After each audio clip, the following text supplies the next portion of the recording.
In this month's edition of Hoof Beats Tack to Track, presented by Jacks, trainer Casie Coleman and caretaker Jeff Kemp show us how to poultice the legs of pacer Reverend Hanover. So before you start to poultice your horse, you're going to want to just put their tail in a simple knot. If you don't do that, then you're going to get full. It's going to get full of the poultice, and the horse will make a mess. He's going to get it all over his body, all over you. So definitely, first thing you want to do, just tie a simple knot in their tail, just like this.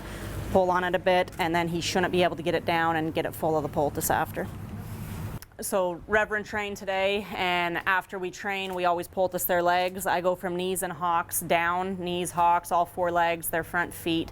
I poultice everything. I think it just helps to prevent injuries, cools everything out, and causes hopefully getting problems the next day after training a quick mile. I use a lot of poultice after racing training, so 2-3 times a week probably they get all four legs poulticed. It's kind of a pain to use it because, as you can see, it's a bit messy, but it's I think it's a great product. I use it like crazy, and I go through a ton of poultice on all my horses. You don't want to put it in the heels because that will cause heel scratches and stuff. We'll use a different liniment, just like a normal heel cream ointment for their heels.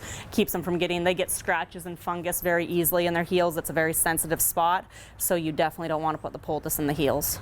Definitely if there's an open wound, and that happens quite often, maybe they hit their knee or they hit their quarter or their ankle, definitely don't poultice over that. Usually I'll use like bluing. You might want to use some peroxide and then bluing, maybe animal Lintex if they need it, but definitely don't ever poultice over a cut or a wound. Here we're just soaking the cottons and bandages in the cold water. Once we apply the brown paper over top of the poultice, and the paper is also wetted in the water, it just totally cools out the leg. It's like they have an ice wrap on for, say, the first 30-40 minutes, as long as it lasts, and then after that the poultice will harden. He's going to start with the brown paper on the poultice. You got to be very careful on the back of the horse's tendons here. You don't ever want your start or your end to end on the back of their tendon. You will cause what's called a cord, which can end up causing, after a cord, you can end up causing a bow, a suspensory, lots of bad stuff.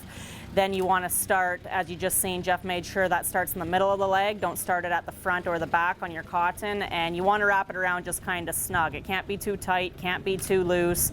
Too loose, it'll fall off. Too tight, you're gonna again cause a cord, which isn't good on a horse's tendon. Always, I start in the middle, go down, and then slowly come back up to the top, and always finish up at the top with your bandages. These wraps that I use, they're actually, those cottons we have to pay more money for them. They're called no bows, and it's just it's less chance to get a cord mark on those cottons. They're probably almost double the price of a regular cotton, but in my mind it's well worth the money from hoping to not get an accident to happen down the road. You got to make sure those crinkles there, as you've seen Jeff just move that little knot and little crinkle. You don't ever want to do up the bandage where that crinkle is there, and then again you'll have a problem with your leg.